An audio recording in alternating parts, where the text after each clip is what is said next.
But now my kids, I take them everywhere. I'm responsible for every second of their lives. I'm with them all the time, watching them do their thing. I take them to soccer. Yeah, you're playing soccer. You're playing soccer right now. I know you're playing. Are you done? Okay, let's go over here. Was that fulfilling? Was it strengthening and confidence? Like you have to do everything with them. And I have two kids, a 5-year-old and an 8-year-old, and when it's just the three of us, it can be challenging because they're very disparate skill levels. The 8-year-old is blossoming. She can do all kinds of stuff. The 5-year-old is not good at anything. I mean, she's 5. She's appropriate at everything for a 5-year-old. But what that means is that when we go out together, we have to choose that she can do. We're all brought down to her level. We're like 3 5-year-olds of different sizes, just doing boring 5-year-old shit. It's limiting. Hey, let's go for a bike ride. I'm never very confident in my bicycle. Oh, fine. Let's just sit here and look at each other then. Is that? Jesus. We went swimming once, the three of us, and it was torture because the 8-year-old is amazing. She's swimming and she's in the deep end. And she's swimming alone. She's lonely. She's, Daddy, please swim with me. I'm like, I can't because this one won't. We're in the shallow end. And she won't let go. She's like, I'm going to drown. Just, it's to your tits. Just please stand there. It's nothing. It's too deep. What, really? What? Like, I would just go, haha, you're dying now. That's funny to me. Like, really? If I wanted to kill you, I'd wait till you're sleeping and do this for 4 minutes. That's all it would take. You should thank me every morning you wake up alive. That's how easy it is to kill you. So why would I take you to a swimming pool in the afternoon to murder you? It's just hard because that one kid, she's nothing. Please, I wish I could. I wish I could say, you know what? Can you get out of the pool so I can go be with my friend who I have in common with? Do you have to ruin every day of our lives? No, that kid was a bad idea. I'm serious. And I love her. I love her. But I wish she was never born. This is... Any honest parent will tell you that they live with that ambivalence. And it's torture. You look at your beautiful child's face and you have two feelings at the exact same time. I love my daughter in a profound way. I cry at the drop of a hat when I think about her. This kid has made me love her so much that it's made me more able to love other people. I can love people that are dead that I didn't love properly. Her love for me makes my love transcend time and travel through space. This kid is amazing. You cut a tomato on a plate and she smiles like you just adopted her from Zimbabwe or something. She's an amazing creature of pure beauty and love, and I regret every single thing that led to her birth. That's how you feel. Because it's hard. If you're really putting the time in as a parent, there's no parent that's really raising their kids who hasn't given the finger to the back of their head at least 3 times by the time they're young. That means you're really doing the work. If you haven't done that, you have nannies and shit. You're not a dad or a mom. Good night, sweetie. Okay.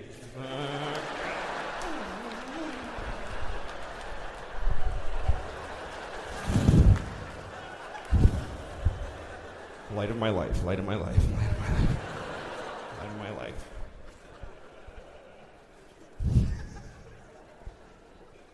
I think that, I think one of the advantages to having kids is that they just cheer you on. Like, I have eaten my whole life, and my kids just think it's hilarious. They don't care. They're like, Daddy ate 40 cookies! They just think it's the funniest thing.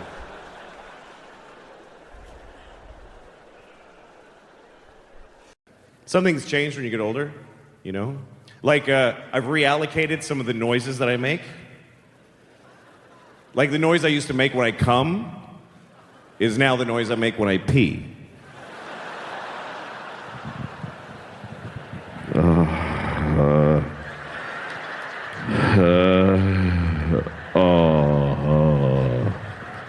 Oh, fuck.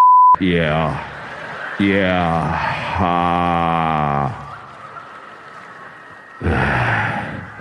Take it all.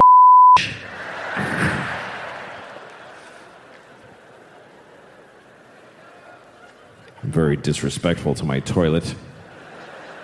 Unfortunately, yeah, you like that, don't you?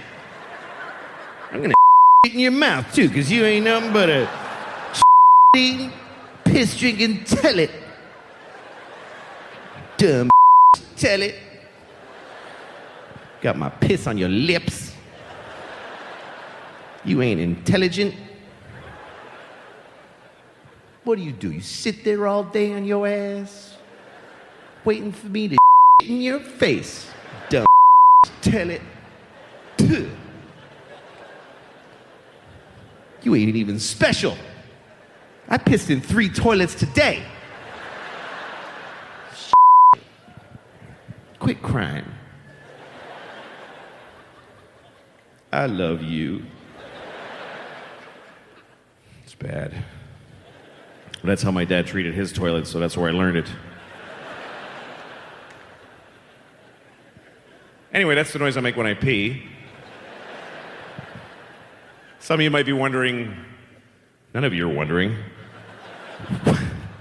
what noise do I make when I come? Okay, so this is the noise I make when I come. It's not that special. I just go like this. It is done! It's a whole thing with a cloud with funnels of... There are crows come and there's lightning.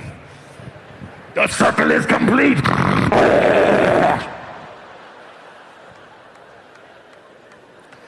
And there's a little witch floating with white eyes. And a child will be born, and then... I don't know, it's kind of intense.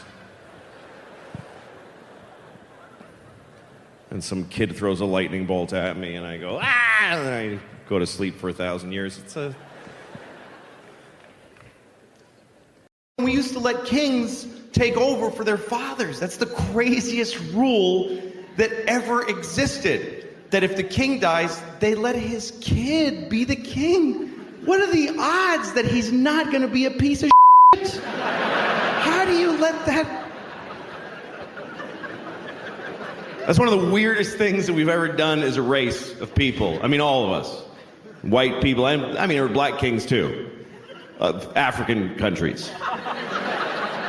There's never been a black king of England. That's never gonna happen. That is one color line that's never gonna get... Don't even hope, man. It ain't gonna happen. There's not gonna be a black king of England. I mean, after all that white that's been pumped into their blood for years, they've just been this kind of jizzy white color for all these generations. Purpley. They're all... Every British royal looks like cock meat. That's what their faces look like, an Irish penis. That's what they look like. Someone took an Irishman's penis and stretched it out and drew a face on it with Sharpie. That's what they look like. I started thinking of show ideas in general. Yeah. And then I started thinking about just shows I like and things. And I watched a thing called Abigail's Party. Yeah. Abigail's Party, you can watch on YouTube. It's like the only place to see it now. Yeah. Michael Lee, the filmmaker from England. Amazing filmmaker. Oh, yeah. Largely an improvisational filmmaker. Is that true? Well, a lot of his movies that are like real, like Secrets and Lies. Secrets and Lies. Look at me, I'm lovely. Yeah, there's so many that were so good. Incredible movies. Even Mr. Turner, the more recent one that nobody gave a shit about. Naked? Naked. Oh my God. You look like me, mother. So he was a playwright in the 70s. It's like he had this whole other great career as a playwright in the 70s where he wrote plays. That's writing. Right. He wrote a play called Abigail's Party. Uh-huh. And all it is about 4 people in the suburbs of London or wherever in England. Yeah. They're neighbors. Yeah. They don't know each other, and they have drinks. Yeah. 2 hours of one scene. 4 people. And you watched a production of the play? Well, what it is they did a play. They did a TV version of the play, and this was 1973. So it looked like All in the Family, any show that was shooting back then, Maude or something. Right, but not unusual for British. I mean, they did a lot of theater. They did stuff like that. I think they did Pinter stuff. They right, Playhouse 90 or whatever it was. Right, and but so it looked like a sitcom in that it was shot in multi-camera. You could tell there was somebody live switching the cameras. Right. and you have 4 characters talking. Audience? No audience. That was the thing, and it was funny. Right. I was laughing out loud, and there's silence. Yeah.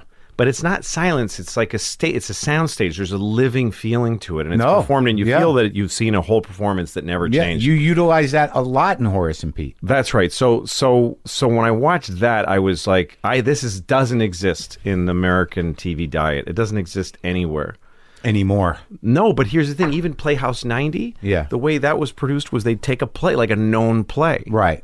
You know, Eugene O'Neill or something or whatever, and they'd take a known play and they would rehearse it for whatever, probably weeks and weeks, and hash it out the way that they take a play and they dissect it, whatever they do. I've never been part of that process, but I know it takes a long time. Sure. But to me, the idea was, what if you made a series? What if you made 10 episodes of something like this that has a hybrid? So it's episodic like television. Right. But the medium feels like a play. And yet also like a sitcom because it'll look robust the way a sitcom, multi-cameras, a decent set. I started thinking of this, right? After I watched Elba Hills Party, and I just started turning on like my whole body. I got so excited. I'll tell you this story about one time that I thought I was going to die. I think it's the only time where I thought, why wouldn't this be when I die? I was on a plane. I've been on a lot of planes and a lot of shitty weather and stuff, but this was up. I was in Indianapolis on a plane waiting to take off, and we're sitting there, and the pilot comes on, and he says, "Hi, folks. The fuel gauge is broken, so we're waiting for maintenance." So we wait about 20 minutes.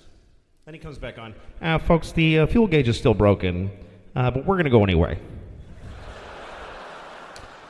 We know how much fuel we have, and we feel confident it'll be okay, so we're going to go."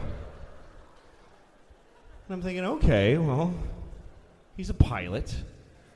I'm sure he's going by some manual that says, you know, if the fuel gauge breaks, call maintenance. If they're not there in 20 minutes, fuel gauges are overrated, just go. You're fine. Just top it off and remember what happened. So then we still don't take off. And the guy comes back on. Folks, we have another problem. LaGuardia Airport in New York won't give us clearance to take off because the weather's been bad there intermittently. So we're going to wait for that. So we wait 20 minutes. Then he comes back on. Folks, LaGuardia still hasn't given us clearance, but we're going to go anyway. We're looking at the radar. We think the weather will be fine. So what we're going to do is say that our destination is Philadelphia. We'll get clearance to go there. Halfway to Philadelphia, we'll switch course to LaGuardia Airport. We'll be there in a few minutes. I swear to God he said this. First of all, I'm pretty sure you're supposed to be honest with the dude in the tower. Like, does the dude in the tower have to go, really? You're going to come on? Tell me where you're going. And why is he telling us this? Am I going to have to corroborate this lie if we get pulled over by the sky police at some point in the flight? Oh, no, we're totally going to Philly. I got a brother there, and we got a thing in Philly. But I'm still fine with it because we're travelers on the plane. Yeah, I got a thing. F*** it. I'm immortal. Just go, please.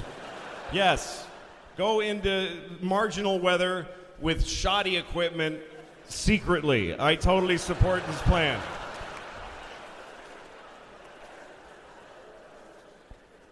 So, we take off. We get above where we are right now. And it's just a black mother of a cloud. It's just like the Wizard of Oz. It's just, there's trees throwing apples at us. It's crazy. It's just horrible. And we're the whole flight, and we're making these circles. And me and the guy next to me are both listening to the tower. You know how you can plug into your seat sometimes? And you can listen to the tower talk to the area airplanes. And we keep hearing our guy trying to get clearance to land from LaGuardia.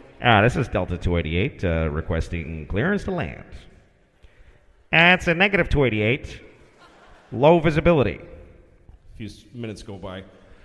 This is Delta 288. We would really like clearance to land. Yeah, that's a negative 288. Like he was getting annoyed. And meanwhile, we're just circling and burning this vague amount of fuel. We could just stop being an airplane at any second. And then we hear this. This is all true. The LaGuardia guy comes. It's LaGuardia Airport to all area airplanes. We are closed for the night. Zero visibility. Not safe for landing. Please divert to Philadelphia or Allentown, Pennsylvania, or Boston. And then we hear our guy. This is Delta 20. We need to land now. We have no fuel. We have no fuel. We have to land right now.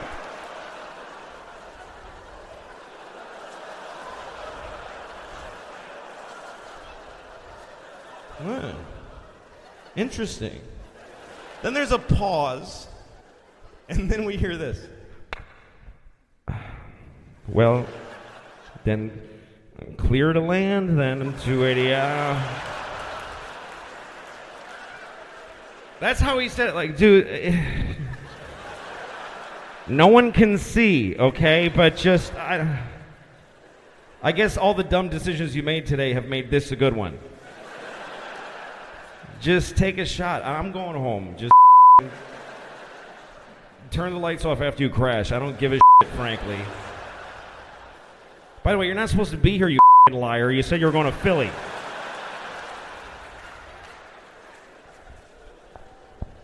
So as soon as we get clearance, we just like we start bulleting. We're either flying desperately towards the ground or falling. I don't know that there's a difference. We come out of the clouds, and there's the Earth right there. It's right there. That's what low visibility means. We come out of the clouds, and no, it's right there, Jesus!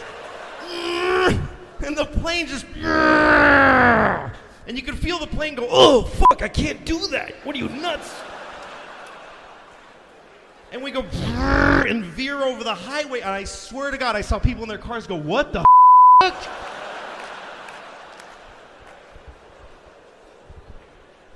And we hit the runway like sideways, like poof. And the pilot comes back on, all true, I swear to God. He's totally out of breath. He's like,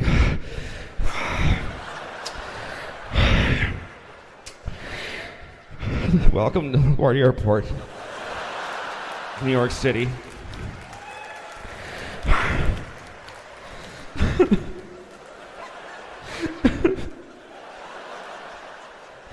You may turn on your cell phones now, and you may call your loved ones. He said that. He said you may call your loved ones. And everybody on the plane was crying and rocking back and forth, just sobbing, calling their husbands and their wives. I'm divorced. What am I going to... Hi, remember you hate me? Well, I almost died.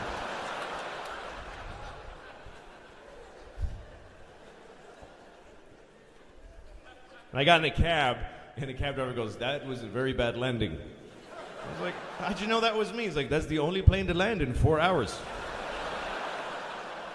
We all watched the drivers. We said they're going to die.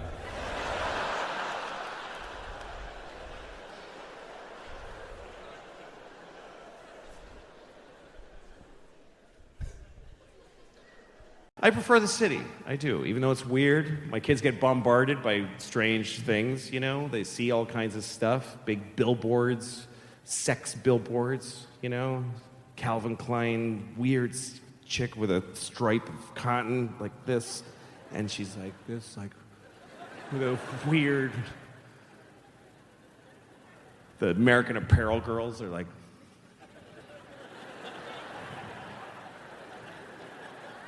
I have garbage in my so I put pennies in my vagina.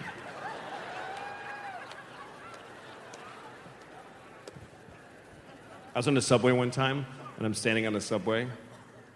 I wasn't holding anything. I just like to stand like this. This would be a weird kind of aggressive stance to take in New York. It's not quite threatening.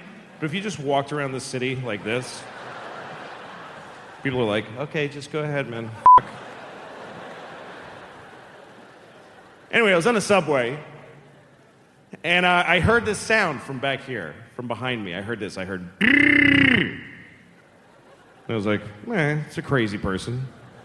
You hear that sometimes. And then I hear it again. I'm like, all right, I want to look. I want to see the crazy person. I mean, what's the point of living in this city if you can't take a look at the crazy guy? So I look over, and it's not what I expected. It wasn't a big homeless guy with 2 pairs of headphones that don't work. It was a young woman. She looked like she was like from Michigan or something. I don't know. Really sweet-looking young woman. She's got a sweater with a collar over it, and a ponytail, and a little like book bag, and she's just standing there. And I'm like, she didn't make that noise. I heard wrong because she didn't make the noise. And as I'm looking at her, she goes, and I'm like, fuck, this is like a dream. This is not the person that usually does that. She did it 3 more times. What is happening in the world right now?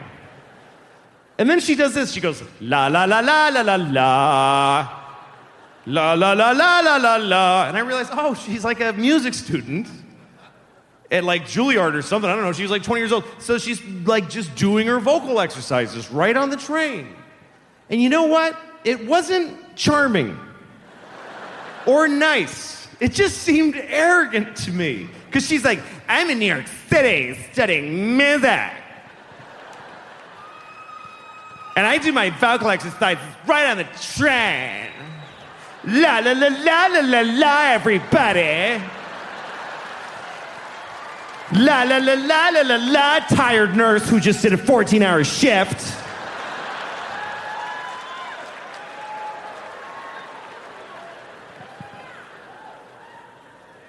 And I was like, well, is it okay if I shave my balls on the subway? Is that okay?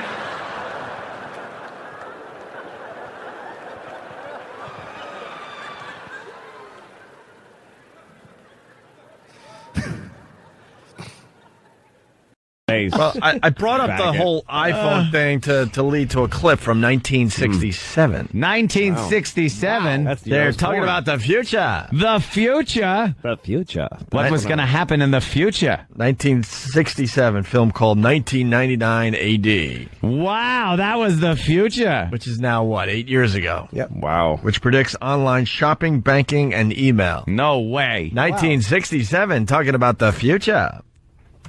Fingertip shopping will be one of the many homemakers' conveniences. This video console will be channeled into the store of her choice. There, a camera will scan a display of wares, which she will select by push button. She won't have to deal with Negroes. That's true, though. That's I mean what you said.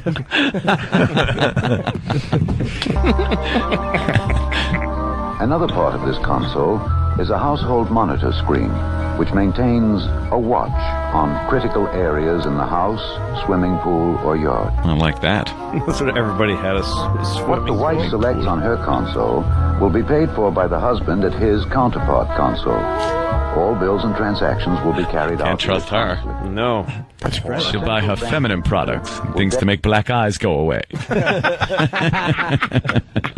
Wow, man. The husband will pay for her We'll stuff. pay. Yeah, don't let her go crazy.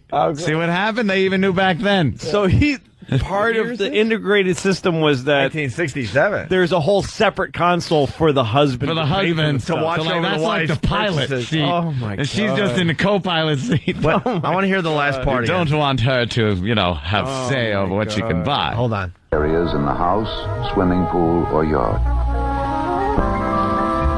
What the wife selects on her console will be paid for by the husband at his counterpart console. Oh, my God. All bills and transactions will be carried out electronically. Electronically. Electronic. That's funny. She could pick out her and then the husband goes, no. All right, I'll let you have this. You. Her console is like the little fake steering wheel that the kid pretends to drive. Not even hooked Exactly, with a little fake rubber horn in the middle. Give her a choice. You could either get breath mints or tampons. Oh, damn, that's good. Isn't that amazing? There's a little more. 1967, though. 67. The future. 1967. Sounds like it's from the 50s. Yes. Well, this is like the 50s or the... This is the 40s. 40s, sure. What the hell is this? Apparently, music is not going to change at all. Yes, it'll stay exactly the same. Benny Goodman will still be a hit in the future. Benny Goodman with his hit Umbrella, Ella, Ella, Ella. This will be fantastic in the future. You can be at the office and look in on your wife at home, and we'll have a boxing glove on an accordion. And if you want to punch her in the face for not working, just press a button at work. Down she goes. See her stagger to her feet. Now she's learned a lesson.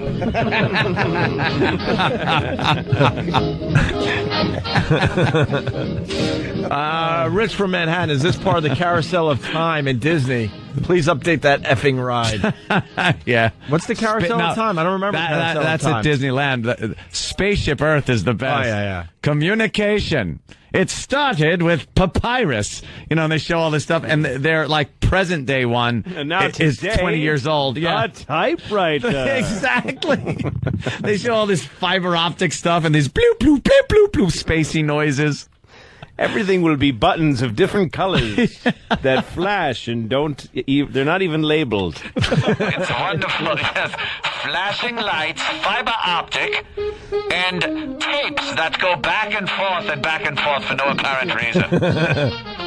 Why is it still the 40s? Could at least put on some Jimi Hendrix. It was the 60s. This is the go-to music, though. Yes, right you are for this voice. And look around the neighborhood. You won't see any of them. They're staying in the past. Yes. We're going to leave them here. The future will be wonderful. Look around your neighborhood. Yes, your daughter Betsy can walk around in safety. You had the iPhone. They had the rotary phone. Isn't the future great? The future. We have more audio from 1967. A central bank computer will debit the family's account the amount of purchases and credit the department store for They were talking about online banking in 1967? Pretty much it. Wow. They just thought it was video. That's all. They thought it was like video cameras pointing at. Yeah, you'd have to actually look at something live. They thought it from was a all live video feed. surveillance being integrated. They couldn't figure out that you could do it a lot easier with just pictures. Just capture a digital picture. or- Yeah, GIFs. They didn't know. Who's going to be working What all is that? Who's going to be working all Jif these is a great cameras? peanut butter. Yeah. That's all I know. Make a picture of it. You're talking silly. Uh-oh, what happened? Won't be. That's true. Come on, I wanted to hear the rest of that. purchases and credit the department store, for example. For example. Informing the family's home computer at the same time. Father, at the touch of a button, receives an instantaneous printed copy of his budget, the amount of taxes he owes, the payments left on the car, and so forth. All And what that pesky cunt spent on clothes.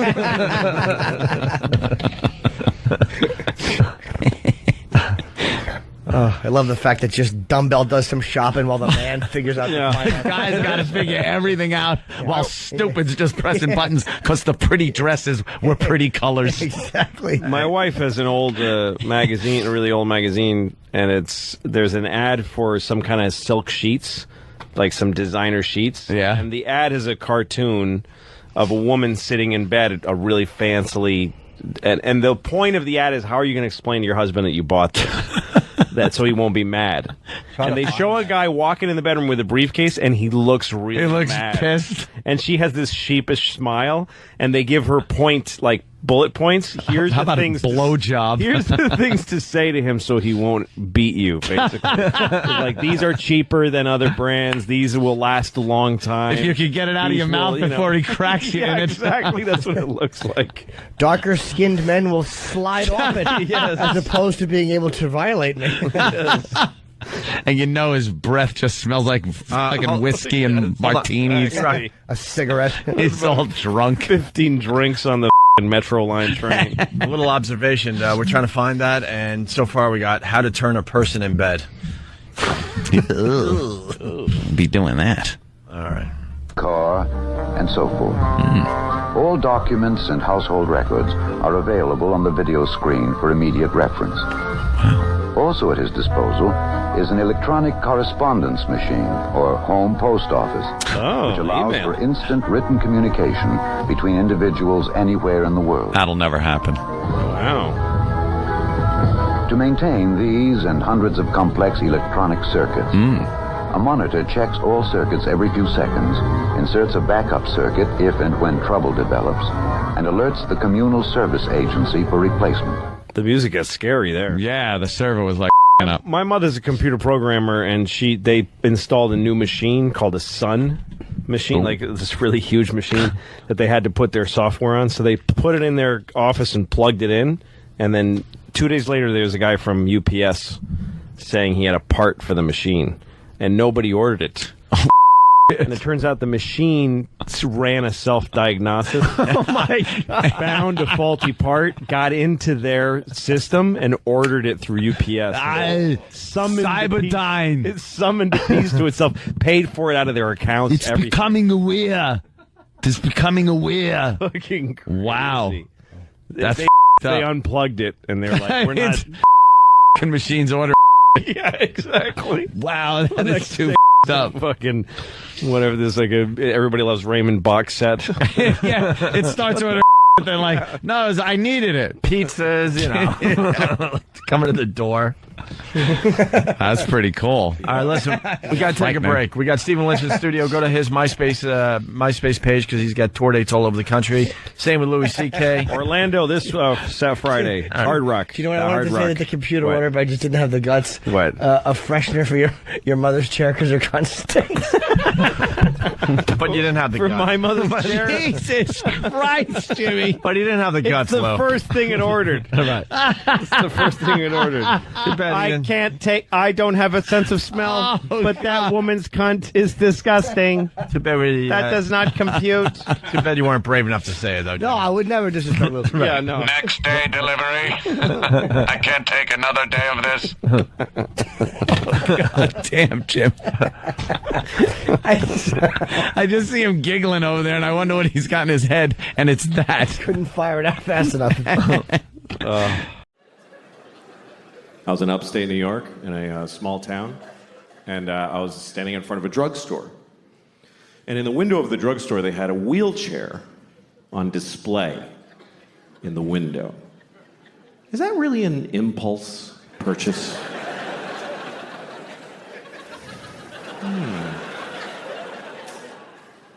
I should get a wheelchair. That would really help with my paralysis. Then I wouldn't have to drag myself everywhere I go, like I've been doing for 10 years since my legs were blown off at the marathon.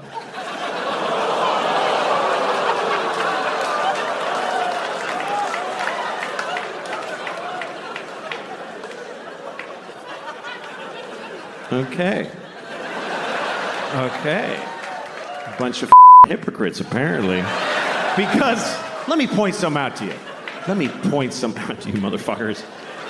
You were just, like, seconds ago, laughing at a man with no legs crawling on the ground. You're just...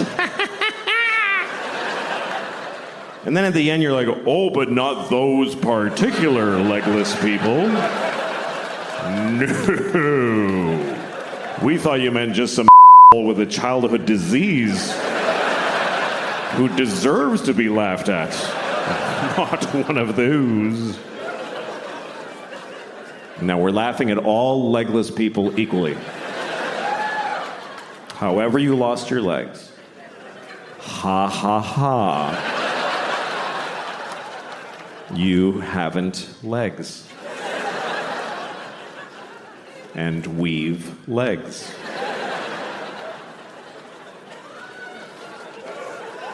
I have legs. I have 2 legs. 2 legs. That's the maximum amount. I love having 2 legs. I love it. I wouldn't like having no legs. I really don't think I would like it. I think it would suck. I think it would out of the balls of Christ. It's an old Southern expression. It's not used like it used to be. I think 2 legs is better than none. That's what I think. That's just my opinion. It's not popular. You're not supposed to say that because you're supposed to always be very positive about disabled people. But I think that puts pressure on them to be positive. What if they don't want to be? Because the only story we want to hear is about the amazing disabled people. He's amazing.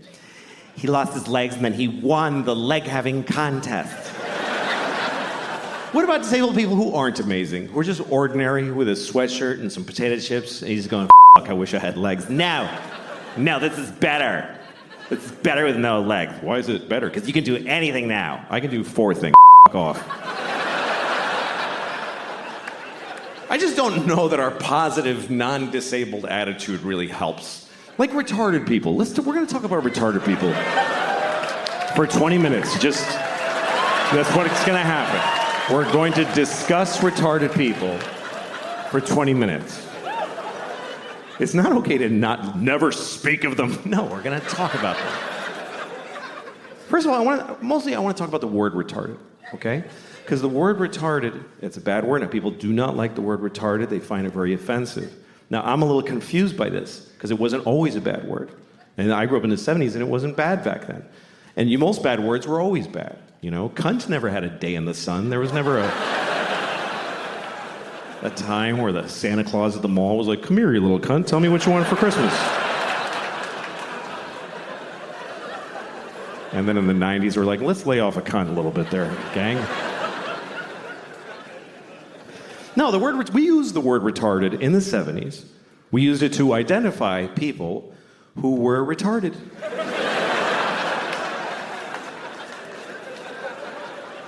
It wasn't controversial. It wasn't like he's retarded. It was like he is retarded. This fellow right here is retarded, right? I told you, yes, you're still retarded. He is retarded, everyone. And I grew up in Boston. We didn't say retarded in Boston. We said retarded. He's retarded. God bless him, he's retarded. That's the way we used it. With love. Help the retarded. That's what people said in the 70s. Help the retarded. There was a lady outside the supermarket near my house every Christmas with a bell. She was like, help the retarded. Help the retarded. You gonna tell me she was a bad person? She was helping the retarded. And I feel like we had more of them around back then. I haven't seen one in years. In the 70s, there was a retarded guy in a windbreaker on every street corner. We were using the word and they were more in our lives. I swear to God, they were more. They were in our culture. There was TV movies about retarded people all the time. Tonight on ABC, a retarded boy's dream. There was one, I remember with Sean Cassidy. I don't know if you remember Sean Cassidy. Some of you too young. But Sean Cassidy, he began his career as a teen pop idol. He was a 13-year-old boy with a very hit song called Da Do Run Run. And he had feathered blonde hair and juicy lips. And he's on the cover of Teen Beat magazine. And everybody liked Sean Cassidy because he was sexy. He's a sexy boy. I thought he was sexy. I did. I thought he was really sexy. I was 6 years old. But I already had inappropriate sex feelings for teenage boys when I was 6. I was an old soul. I was a pedophile when I was 6. I used to go up to teenage boys when I was 6, like, hey, how's it going? That kid's weird. He's got a boner. Anyway. Not anymore. I outgrew it. But, no. I'm not sexually attracted to teenage boys. I'm not. But I don't not get it. I mean, I get it. I'm not like, what? Like, you can see it. Like, I was in an airport once, and I'm walking along where people walk in the airport, and there's these chairs facing the aisle, and there's this family sitting there, a mom and a dad and 2 teenage boys. and they're like just both sitting with their phones with their legs. They're wearing like these shorts. One had cut-off shorts, and one had basketball shorts. And they both just had their legs open because they don't give a f***. Both legs just splayed, and then just smooth, you know, just very. And I saw it. Didn't do anything to me. But I kind of wanted to stop and go, hey, fellas, let's close that up, huh? You're not getting me, but I know you're causing a problem for somebody in this airport. Let's close it up. I did not say that. Otherwise, I wouldn't be here.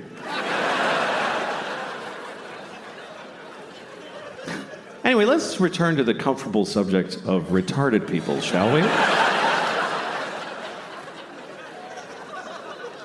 So Sean Cassidy.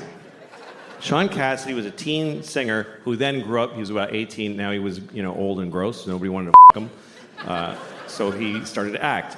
And he had a movie on TV called Normal People, where he played a retarded man who wants to live a normal life. It was very inspiring, actually. And at one point, he didn't do like a big retarded character. He wore thick glasses. He talked like Elmer Fudd. That was the whole thing.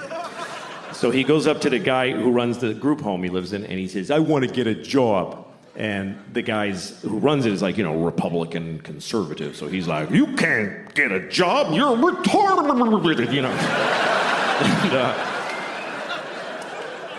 And, But then there's a liberal lady who works there, and she says, of course he can get a job. He's as good as anyone. So they let him get a job as an air traffic controller, whatever was available. And then he meets a woman who's also retarded who lives at the group home. He falls in love with her. It's a very nice love story. And he says, we want to get married. And the guy says, she says, but they're in love. So they get married. And then one day he says, we want to have a baby. And the liberal lady says, no way. And they just shut them down right there. And that's the end of the movie. I swear to God, that's just how it ends. And the point of the movie is just, hey, there's a limit. Like, that's, I guess, what the point of it was. And that's pretty intense.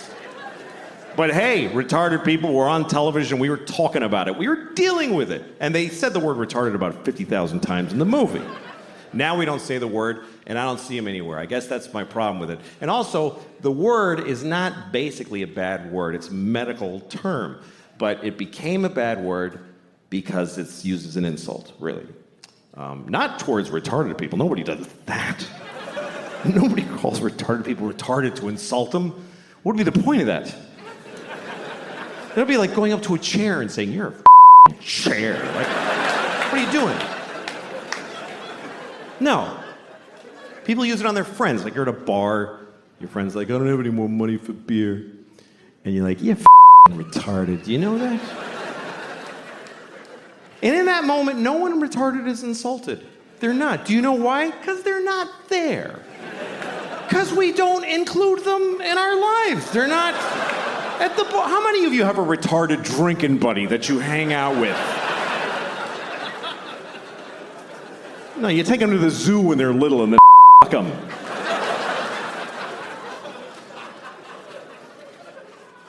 This is what I find confusing about this thing, is that we told many generations of people that they are retarded. We told them that that's what they are, and they lived with it, and they dealt with it. And then we just decided it's a bad word. So did we tell them this? Did we go back to them and explain this to them? Listen, Nelson, I have something to tell you. You're not retarded anymore. You mean I'm cured? No. No. No, we're not even working on it.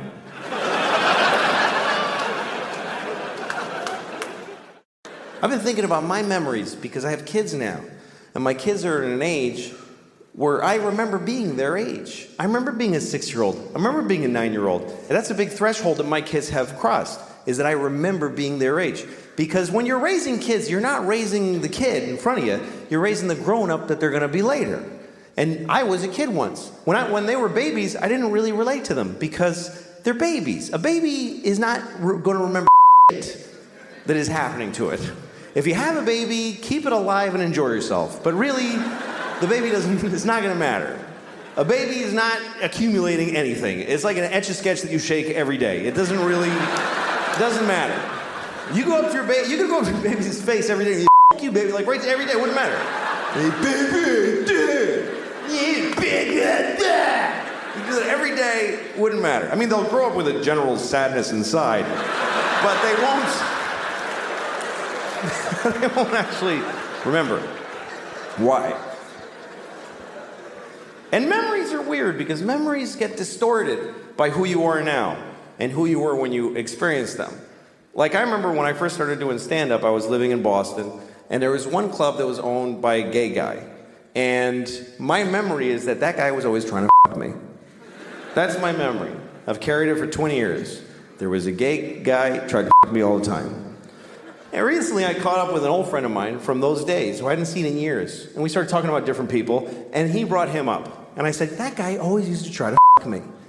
And he goes, he did? And I was like, yeah. And he goes, really? Did he like take you to his house or something and really try to physically? No, it's just that he, you know what I mean? He's trying to fuck me all the time. He's like, well, did he push you and, say stuff all the time and make you uncomfortable? No, it just was. And as we went through it, finally the truth that came out was the whole story really was there once was a gay man. That's it. That's really what happened. He was gay, I was 19, and now he tried to fuck me all the time. Like, I went through life with that. But I was trying to remember, what is my first memory? Like, how far did my memories go? And I remember my first memory, I was 4 years old, and I was standing in front of my parents' house, and I was in my pants. I was just a massive, terribly painful shit. And I was halfway through the shit. That's my first memory, is being halfway. The first half of the shit, I don't remember it. That's still in the ether of infancy. The center of this shit was so wide that I actually came online as a result of the anal pain that I was experiencing. It actually awakened me into the stream of consciousness I'm now living. That's how my life started. That's who I am.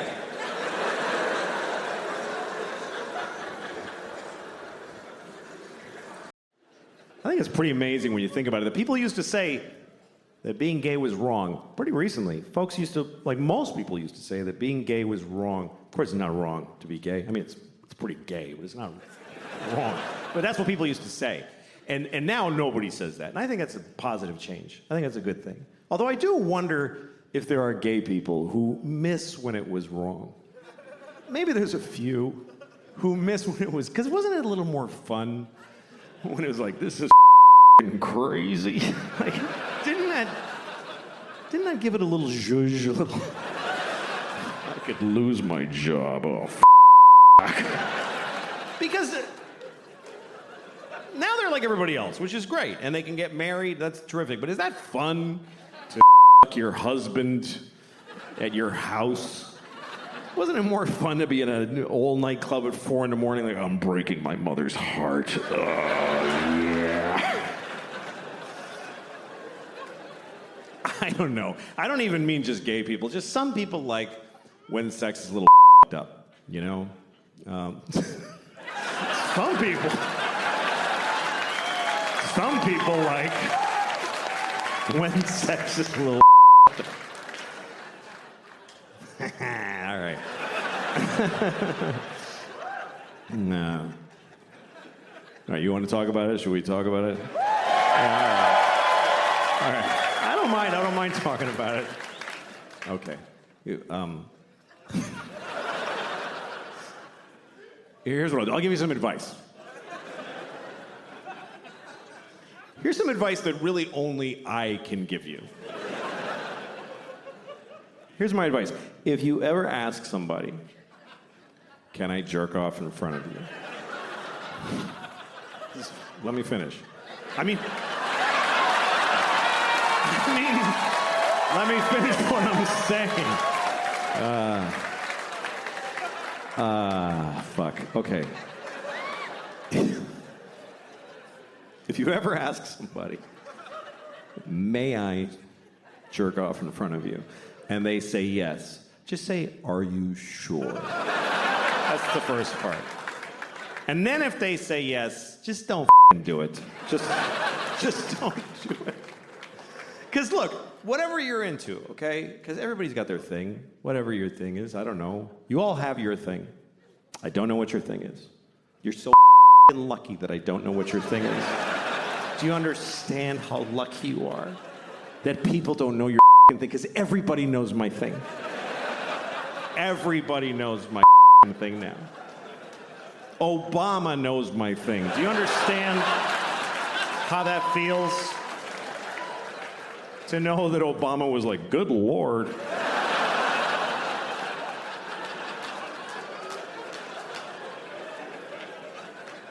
Everybody in the world knows my thing. I got on an airplane in Italy. This little kid was like, Mama, that's the guy who jack off in front of the people.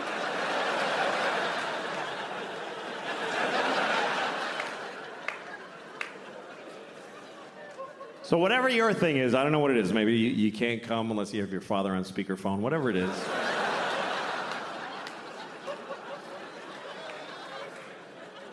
If you want to do it with somebody else, you need to ask first. But if they say yes, you still don't get to just go, woo, and charge ahead. You got to check in often. I guess that's what I would say. Check in. Because it's not always clear how people feel. Like, men are taught to make sure the woman is okay. But the thing is, women know how to seem okay when they're not okay. So you can't just look at her face and be like, yeah, her eyes are dry, we're fine, let's just keep going. You got to check in. Because communication during sex can be very confusing. Like, sometimes you're with a woman, you're having sex, she's making noises. She's going like, ooh, ah. And you're like, oh, she loves it. Not necessarily. Sometimes they're making those noises just to get through it. Because it's easier to go, ooh, than to say, I hate how you fuck me. Honestly, it's awful. So she goes, ooh, baby. It's kind of like a Negro spiritual. It's sort of similar. So to assume that she likes it is like if they heard slaves singing in the fields and you're like, hey, they're having a great time out there.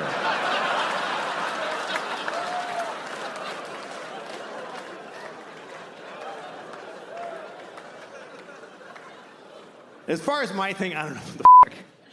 People are like, why do you want to do it anyway? Okay, I don't know. I like jerking off. I don't like being alone. That's all I can tell you. I get lonely. Where is everyone? It's just sad. I like company. I like to share. I'm good at it, too. If you're good at juggling, you wouldn't do it alone in the dark. You would gather folks and amaze them.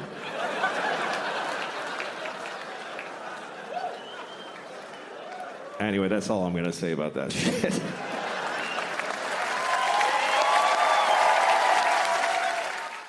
I can't smoke pot because it's the same thing. I'm too old for it. Sometimes young people come up to me after shows, hey, do you want to smoke some pot? I'm like, can I get my portion to smoke without you alone later? Because I don't want to stand in a parking lot with some 20-year-olds.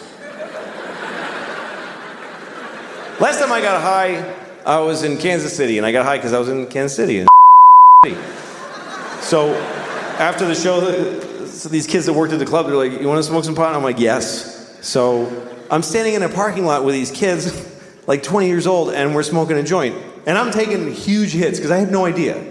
I didn't know they'd been working on this shit like it's the cure for cancer. I didn't understand the technology that's gone into making pot so powerful. Because when I was a kid, you could just smoke a joint for a while. Now you take 2 hits and you go insane.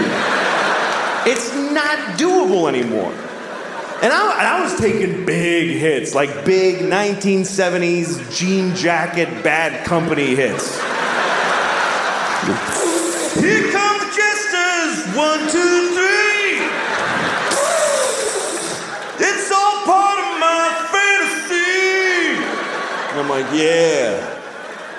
And even the kid with the wooden hole of no ear, the absence of flesh in his ear with wood, I don't know what that is.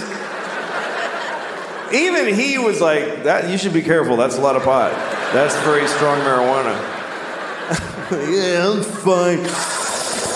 Running with the devil. Just and in about 10 seconds, everything just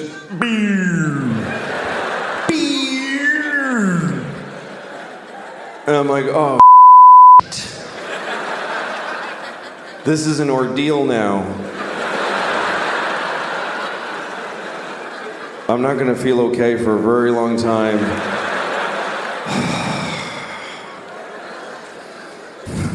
And everybody's just standing around and talking, and I'm hoping, like I'm really hoping that I look like this.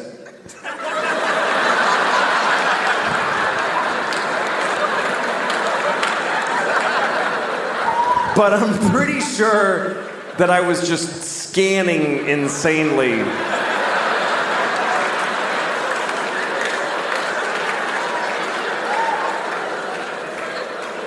I was actually counting, like, look at her for 5, 4, 3, 2, 1. Switch to him. 5, 4, 3, 2. Randomize. Don't go in the same direction. 5, 4, 3. Nod your head. That looks like you're listening if you nod your head. Ha ha ha.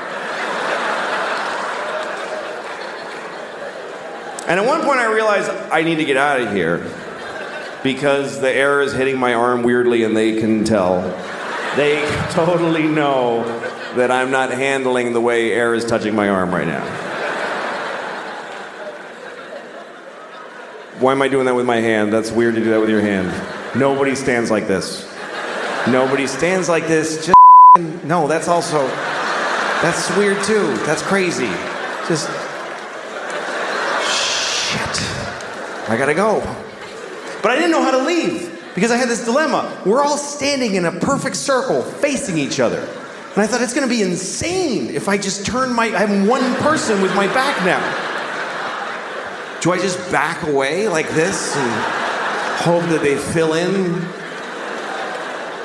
And then I thought, no, say something. Say something out loud to them that smooths the transition of you leaving. Okay, what do I say? Pick a thing to say. Goodbye. That's a nightmare. That's just goodbye. That's not even, that's just noises. Finally, I walked away and I said, I'm leaving! And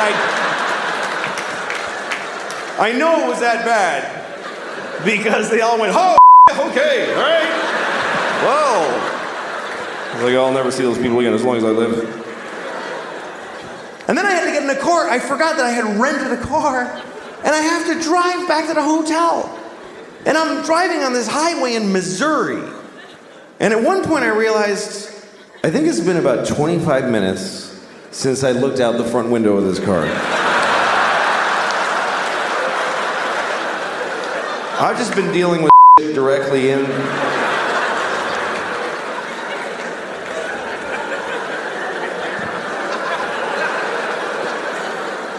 Oh, shit.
dude, I'm a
But I'm really glad you're here. This is a sizable crowd. This is a big place. There's about 2,500 people here. And that's a lot of people. That's enough people to be like a sample of the population. 2,500 people is enough people that you're all going to experience a lot. There's enough people here to say that within 2 months, at least one of you will die.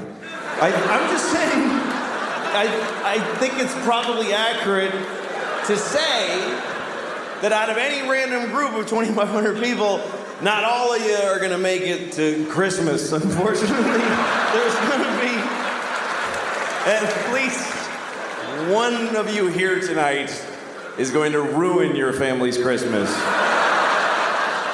by dying a shitty death. And I don't know who it is, I'm sorry. I don't know, your death is whatever. Some people, they want you to do things when they die with their, like, I want you to take my ashes and sprinkle. Fuck you, I'm not doing none of that shit.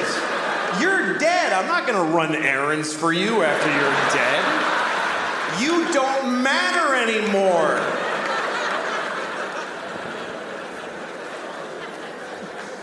Some people try to do something, noble with their bodies. They try to have their bodies have some use after they're dead, which I think is a good thought. You're only borrowing your body. You're only borrowing everything. If your body's worth anything when you're done with it, you should pass it on. That's something I really believe. I mean, I'm not going to do it because I don't want to. Ew, it's mine. I have a lot of beliefs, and I live by none of them. That's just the way I am. They're just my beliefs. I just like believing them. I like that part. They're my little believies. They make me feel good about who I am. But if they get in the way of a thing I want, or I want to jack off or something, I do with that. But some people take their body. My grandmother, she, just for the layman, my grandmother, she gave her body to a medical school. So for it to just be examined and dissected, which is a good thought for that, but they're her survivors, or her family. That was a person. That was my grandmother. She used to wear glasses and say things. And now she's just shaved head on a metal table with a hungover medical student trying to dig out her pancreas, and he gets an F. Imagine being the body where the kid got an F on you. The teacher's like, no, you idiot. And he writes F on her tit with a Sharpie and just Throws her down a chute on a pilot F body.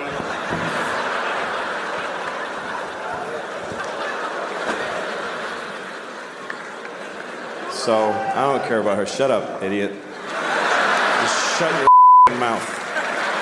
Did you hear me before?